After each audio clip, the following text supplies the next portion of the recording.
Welcome back. Graham Smith here with Mei Winitana. We're talking about the values that underpin the tapatoru. Of course, these are bigger than just the tapatoru. We've talked about whanaungatanga, manaakitanga, wairuatanga, and today we're talking about aroha. So 4 questions again. What is it? How can it help me? What's an example of it in practice? And then what's something simple that I can do next? So Mei, over to you. Kia ora everybody. You know, aroha means love. If we inspect that word aroha, aro means in front of. Ha means breath. So something in front of us. So we're either giving out or receiving it. So there's an element of giving and receiving. And if you think of aroha or love, when you're giving love and receiving love, that's another reciprocal kind of action that we have at our disposal as people. With regards to teaching, some of us are raised with varying degrees of aroha. If you're old school, older than us, you're kind of expected not to show your aroha to people. It was a generational thing, but there's nothing to stop us from connecting and sharing aroha in different ways. Think of it as sharing the manaakitanga, the whanaungatanga,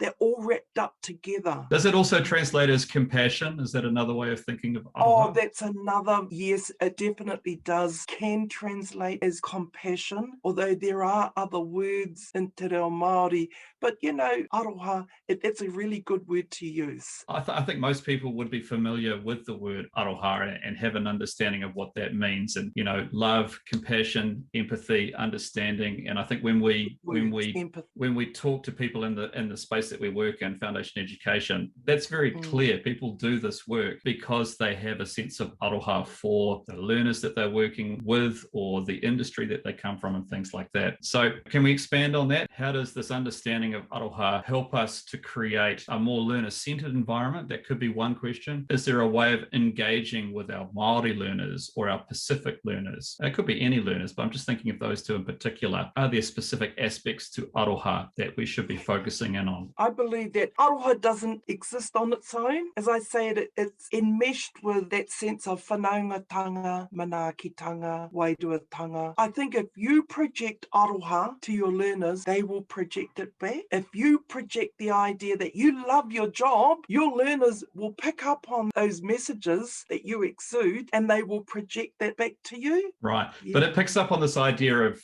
reciprocity, that this is like a kōrero, like a discussion, that there are two parties and each one has a responsibility. Those responsibilities might be different. You know, do you have a story? Do you have an interesting story of aroha in education when it's been really clear to you or obvious to you, when there's been that sense of aroha and it's worked in a professional setting and perhaps it's had some outstanding or maybe even unexpected results? Oh, there's so many. Yeah, I do have one. When I was a secondary school teacher in Kura Kaupapa Māori, teaching all Māori, the majority were boys.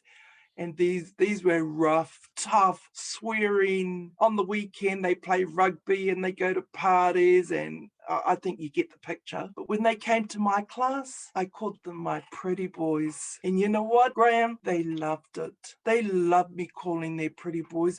But I wasn't allowed to call them their pretty boys outside my classroom, out on the playground, at rugby. But inside my classroom, they loved it when I called them pretty boys. You know, I would have Milo, cocoa, and I would go and steal all the milk from the staff room and do a big pot of cocoa milk. And if they had done some really good work during that time they were with me, they were allowed to come and get a drink of hot cocoa, put a bit of sugar in them, sweeten them up. But those, you know, those little things where you go the extra mile, what we call pati them. Pati means to wangle your way so that, you know, that they will do things. As we come to an end of this little discussion, when you said go the extra mile, in my mind, putting together this idea of aroha with going the extra mile, those two things really click for me. And I'm just thinking in particular of some of the conversations that I've had recently with staff, and these are tapatoru assessments. All of them go the extra mile, and I think it's that going the extra mile is how they are demonstrating the aroha that they have for their learners. You know,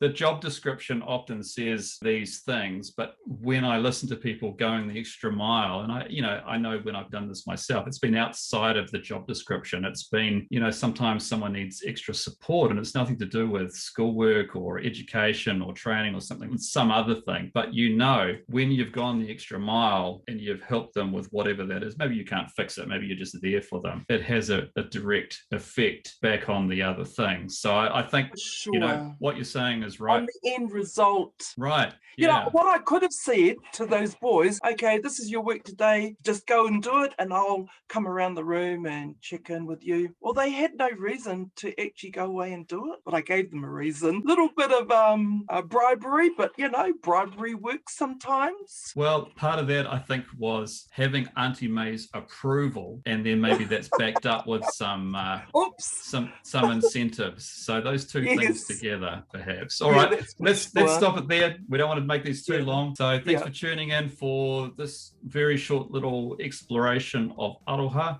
And if you haven't heard them already, make sure you go back and check out whanaunatanga, manaakitanga, and wairuatanga as well. So kia ora, mate. Thanks for making the time to talk about this today. Ka kite, everybody.